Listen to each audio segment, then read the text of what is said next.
So hi hello friends, మీ అందరికీ ఒక ముఖ్యమైన అప్డేట్ ఇవ్వడానికి అయితే నేను ఇప్పుడు వచ్చిన. మెయిన్ ఏంటంటే మనం త్రివేణి సంగమంలో స్నానాలు అయిపోయినాక చాలామంది అయోధ్య కన్నా వారణాసి కన్నా వెళ్ళాలనుకుంటున్నారు. కాకపోతే ఇక్కడ మనకు వచ్చిన ప్రాబ్లం ఏంటంటే అయోధ్యకి వారణాసి ఒకే ప్లేస్లో అయితే బస్సులు అవైలబుల్ ఉండవు అనమాట. మేము ఇప్పుడు ఫాఫా మో అనే బస్ స్టాప్లో ఉన్నాం. ఇక్కడ నుంచి ఓన్లీ అయోధ్యకే బస్సెస్ అవైలబుల్ ఉంటాయి. కాకపోతే అయోధ్య, మిర్జాపూర్ ఇలాంటి ప్లేసెస్కి అవైలబుల్ ఉంటాయి. ఇది మన సంగమం నుంచి 13 కిలోమీటర్స్ డిస్టెన్స్లో ఉందన్నమాట. సో ఇక్కడికి వచ్చి మేము వచ్చేటప్పుడు ఏమనుకున్నాం, వారణాసికి వెళ్దాం, అన్ని ఇక్కడనే దొరుకుతాయి, అయోధ్య అని అనుకుంటూ వచ్చినాం. ఇక్కడికి వచ్చినాక వారణాసి అడిగితే వారణాసి బస్సులు ఇక్కడ ఉండవు అంటారు. వారణాసి బస్సులు వచ్చేసేమో మన సంగమానికి 7 కిలోమీటర్స్ దూరంలో అక్కడే ఉంటాయి. ఆ బస్ స్టాప్ పేరు వేరే సంథింగ్ చెప్పారు, నేను వినలేదు, సో గుర్తులేదు.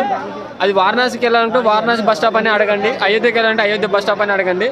ఈ అయోధ్య బస్సులు అయితే ఫాఫా PHA ఫాఫా MAO పాఫమో అనే బస్ స్టాప్ దగ్గర అయితే అయోధ్య బస్సులు ఉంటాయి. వారణాసి మాత్రం సంగమం దగ్గర ఉంటాయి. అక్కడ 7 కిలోమీటర్స్ వెళ్తే అక్కడ మీకు తెలుస్తుంది, ప్రయాగరాజు జంక్షన్ నుంచి దగ్గరలో ఉంటుంది. సో మీరు ఎక్కడికి వెళ్ళాలనుకుంటే ఆ బస్ స్టాండ్ పేరే అడగండి. అయోధ్యకి ఎలా వెళ్ళాలి అని అడగండి. వారణాసికి వెళ్ళాలని రెండు ఒక్కడు ఉంటాయి అనుకుంటే మీకు మళ్ళీ ఇప్పుడు 12 కిలోమీటర్స్ వెనక్కి వెళ్ళాల్సి వస్తుంది. అందుకని మీరు ఇబ్బంది పడద్దని మీకు చెప్తున్నా. Thank you.